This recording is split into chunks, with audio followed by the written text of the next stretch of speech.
How's it going, my friends? Last week, a few of us had the remarkable opportunity to go over to the Tillamook, Oregon area and do a guided fishing trip. It really was the trip of a lifetime, and I promise it has to do with preparedness. But I also want to share with you just some of the cool things that we were able to do because we went on this trip.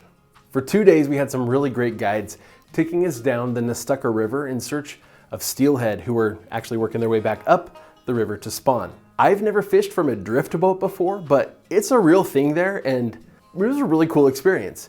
We were super lucky and got clear skies in Oregon and 60-degree weather, even though it's still February. So we were super excited to get to push that luck a little bit further and see what we might be able to reel in on the water. Tanner was the first to get points on the board with a beautiful steelhead.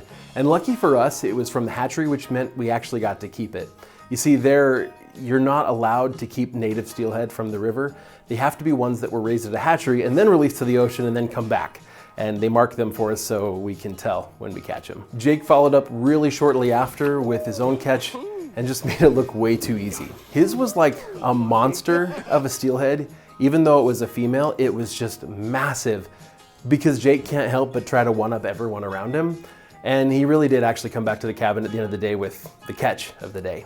I will add that Tanner did catch a second fish. This one though was a native and we had to throw it back. So Tanner got 2 points on the board that day. Jake just got the big one. Anyway, we finished out that day's fishing, headed back to the cabin where we were able to process both Jake and Tanner's fish. And Greg, who hosted us, was fantastic. So he kind of walked us through this process of what he does. But it was really quite simple. We're going to talk about that here in just a few minutes. Once we got those fish all processed and packed up and in the freezer ready to go, it was time to call it a day. The only thing was, I didn't get any points that day. No fish for me. So all I could dream about was catching my own steelhead. Fortunately, we had another day and we lined up with another guide who took us back up the Nestucca River, a little bit even further than we'd gone before, for just another run. Of course, we started early. We were on the river at 6 o'clock in the morning. The fog was beautiful, just laying down right over the water. And it was super sweet because this guide, his name was Kyle, he took us out on this boat that he built himself by hand. So this drift boat was completely made by Kyle. And I gotta give credit where it's due. Our guide the first day, Grant, was amazing. So both Grant and Kyle taught us completely different things about fishing. And it really leveled up our fishing game from where it was. But we started out the day, we headed down the river, and none of us were getting any bobbers down, meaning that we weren't getting any real solid bites, until about 5 hours into this day of fishing. Suddenly my bobber went below the water, and it was like, reel, we gotta get this sucker in. and at this point, we were in kind of a faster moving section of the river, where you can't really net the fish. So even though I got it in pretty close to the boat, I was supposed to just kind of keep it on the line. And this fish kept pulling hard and pulling against the drag. And so essentially this fish got further and further away, even though I was reeling and pulling hard. And suddenly the fish swam around, there was little islands and stuff in the water, and it swam around this little bush. And once it got to the other side, I just knew at that moment, I was sunk, I was losing this fish. Basically, it was such that if the fish kept swimming this way and I tried to pull it back, I had no chance I was gonna pull that fish back around. So it was 100% dependent upon what the fish was gonna do. And I got super lucky in that the fish decided to swim back around the other way. Maybe my tugging sort of nudged it that way, but it swam back around my side of the tree and I had another shot at it. And I kept that on for several minutes while we went further and further down the river on this more rapid section of water. Once we got to a calm spot, I was finally able to reel him in pretty normal. And still he's like swimming all around I mean, these are big fish and they're super strong. He tries to swim under the boat, goes all the way around the boat, and everybody in the boat's like watching, and a couple of them are filming. And I mean, I'm trying my best, but like this pole I gotta follow the fish. And I'm like whipping everybody in the head because they're standing up, right? And I gotta get around. And anyway, it was a really good time, and we did successfully net the fish, and I got my steelhead too. So with points on the board, I was good to go. I would have loved to catch another one. I didn't. Jake and Tanner both did. But their second fish were little cutthroat trouts about this long, so we didn't really count those.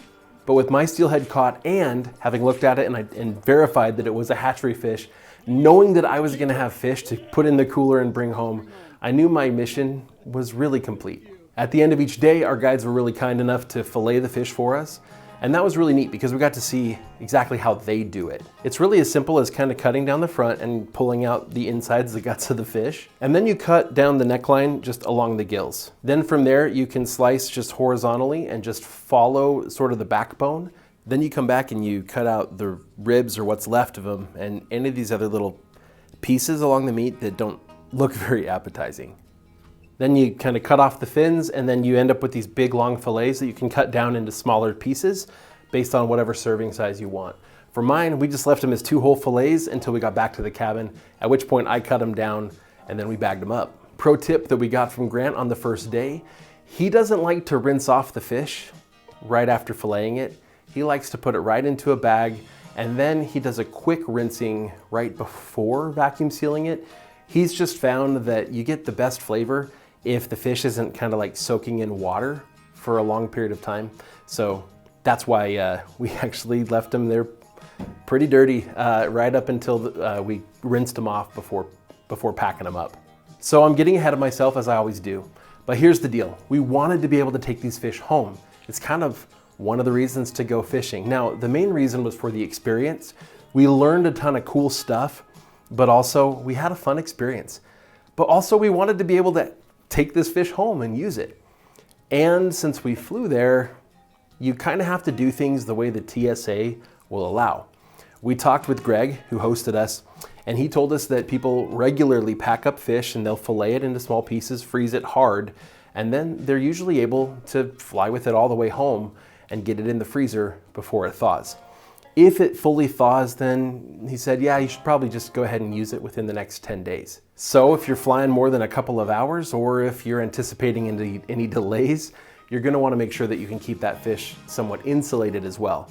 But you can use kind of a soft cooler or kind of a cooler bag, anything that's gonna help keep it insulated. They said people often even like wrap it up in clothes. Another pro tip, maybe not pro because we're not really pros, but we experienced this. If you're flying with fish, you're gonna wanna give yourself an extra 20 minutes or so to get through security because TSA is likely to see that on the x-ray and wonder, what is that? Literally all 3 of our carry-on bags got flagged and set aside and they had to go through them one by one, item by item until they found the fish and realized that's what set the thing off. So unless you wanna miss your flight like we did, give yourself a little extra time if you're flying with fish fillets.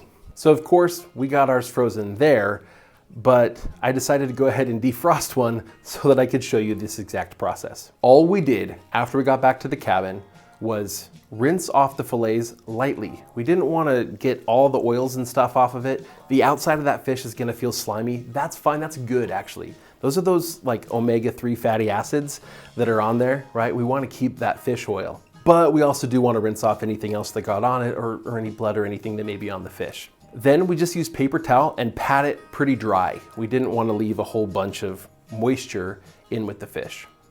You know, other than the moisture that's already inside the fish. Then we cut them down to the size we wanted for individual fillets, and we packed 2 fillets together. So we have 2 together with the skin on the outside on either side, and we can slide them into these little vacuum sealed bags, or I usually just use a roll and kind of cut my own bags. Then we just let the food saver do the work, sucks all the air out and seals those things closed tight.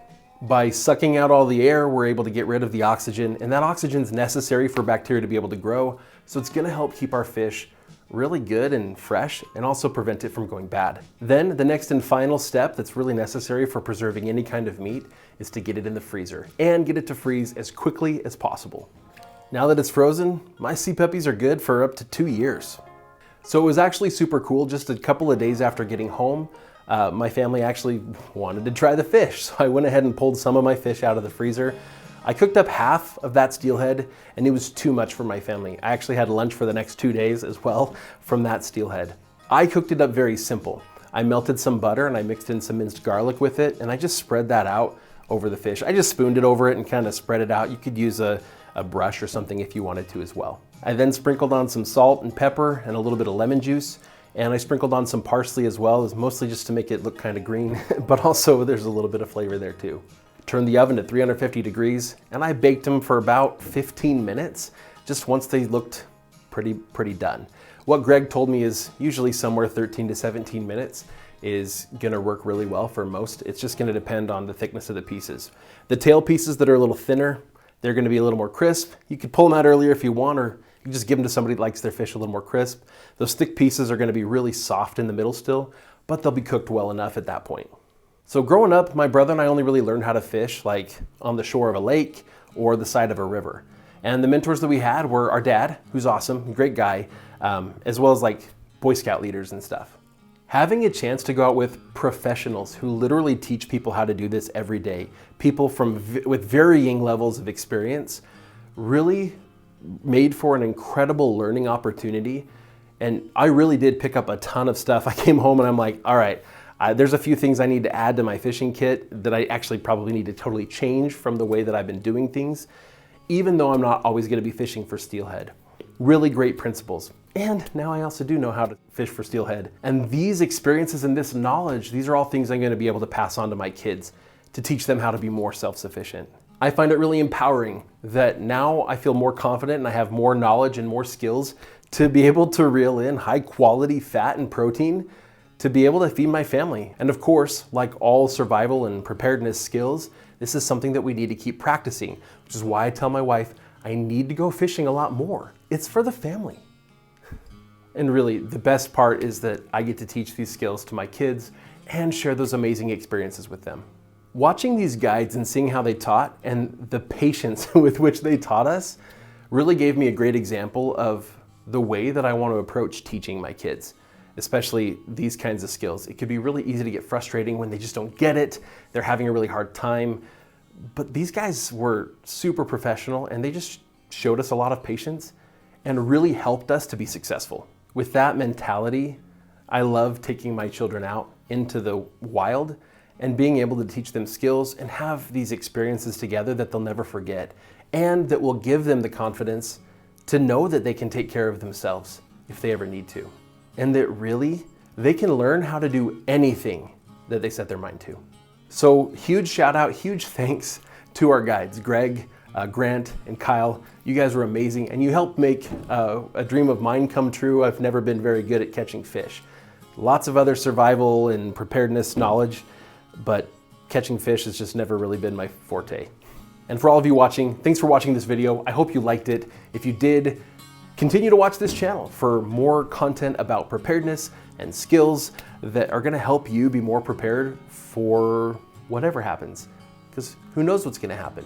And for all of you watching, thank you for watching this video today. I hope you enjoyed it. And if you want more preparedness content, that's what we're all about here at Pantry Preparedness. So make sure you subscribe and watch the other videos on this channel.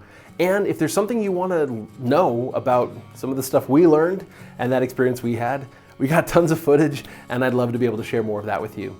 Or if there's other preparedness topics you'd like me to cover on this channel, make sure you comment below. I would absolutely love to share more of the experience that I've been fortunate to have with all of you. We'll see y'all next time.